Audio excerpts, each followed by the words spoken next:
Hello, anatomy friends. This is Dr. Alsup, and this is your last video on the musculoskeletal portion of this course. So we have moved pretty much from the top, and now we're going to talk about the very bottom in terms of the muscles of the foot.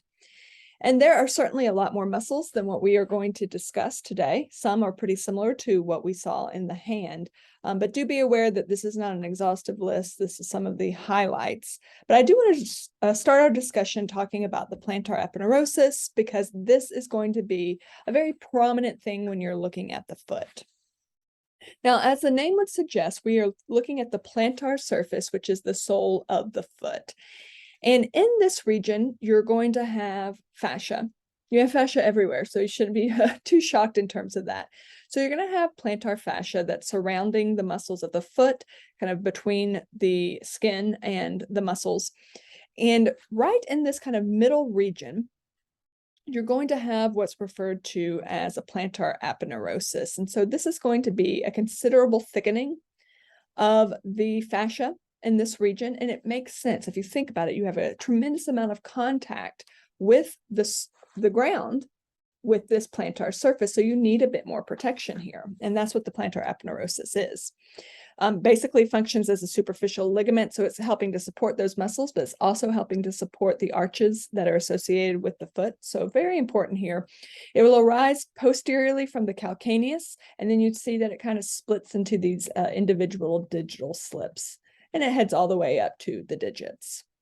Now, this is where plantar fasciitis will occur. So if you've ever heard of that before, and these can be kind of micro tears associated with the aponeurosis, it can cause a little bit of inflammation. It certainly can cause pain in this particular region. Individuals that, say, take on a run after not doing that for a while, that can cause these types of tears to occur. All right, there are a lot of intrinsic muscles of the foot. Recall, when we're talking about the intrinsic muscles of a region, it means they have both their origin and their insertion entirely within that region. So specifically, the origin and insertion are entirely within the foot. So it's not long tendons traveling to the region.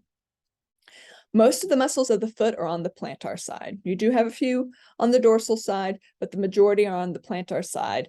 And many of these are going to be flexors of the digits. A lot of the extensors of the digits are going to be associated with long tendons from the anterior compartment of the leg. You certainly have some flexors as well from the posterior compartment of the leg, but then you have some additional ones in the foot.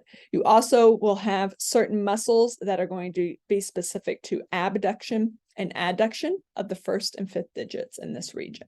So you can see some of these here. I'm not having you memorize any of these specific names, but at least you can get an understanding, or you could refer back to this if you have any specific questions there. We have lumbricals here, as we did in the hand, and similar to what we had with the proximal attachment, the proximal attachment of the lumbricals are going to be on tendons from, specifically in this region, the flexor digitorum longus. So where it was the flexor digitorum profundus from the forearm into the hand, the origin is going to be on these flexor digitorum longus tendons.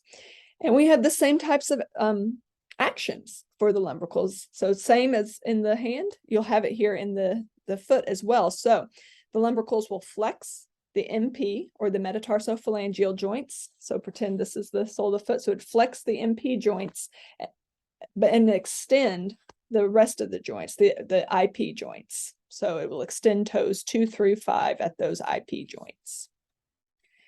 And you have Interossei as well. So again, another example of where you're having some pretty marked similarities between the hand and the foot.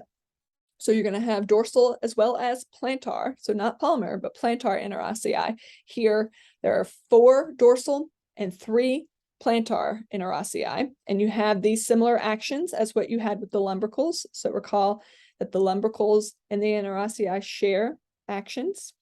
But in addition to these actions, the Interossei will either abduct or adduct. So the dorsal Interossei will abduct, and the palmar will adduct. So that same mnemonic we had in the hand applies here. Now, whereas when we were talking about the hand, they were abducting, so moving away from the third digit and moving back.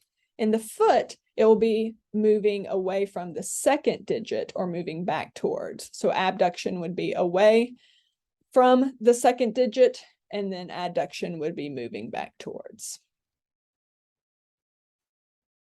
All right, excellent. So hopefully this is something that's going to be familiar to you because we talked about it with the hand. So the lumbricals and interossei muscles share two sets of actions in common. One is going to be extension of the toes 2 through 5 at the interphalangeal joints. What is the other? So pause the video if you need more time. If not, let's discuss. Where are we? Here it is. It took me a second to find the right answer. How C, flexion of the MP joints, is the correct answer.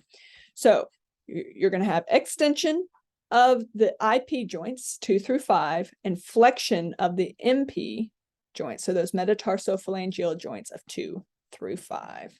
So kind of think about flexing here and then extending here. It's the same thing as what we had with the hand. It can do these kind of opposite actions because it's going to cross the MP joints, allowing for that flexion to occur. But the insertion of these muscles are going to be on those extensor expansions, so kind of those widened areas. So it's going to be in a slightly different kind of directionality that will allow the extension to occur. These other answers are not, you're going to have specific muscles that are play a role in terms of the first digit. So that's not right there. Lumbricals and interossei do not affect first digits. Adduction and abduction certainly does happen with the interossei, but not the lumbrical, so that's not shared. They are not going to flex the IP joints, so that's this would not be correct. And it's going to be flexion of the MP joints and not extension, so that's not right either. Excellent. I want to thank you so much for your time throughout this. I hope that you have found these videos informative.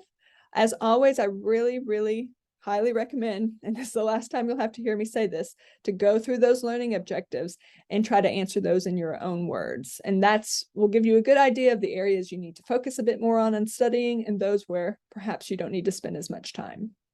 Thank you so much for your time and attention. And please, as always, reach out if you have any questions. Thanks.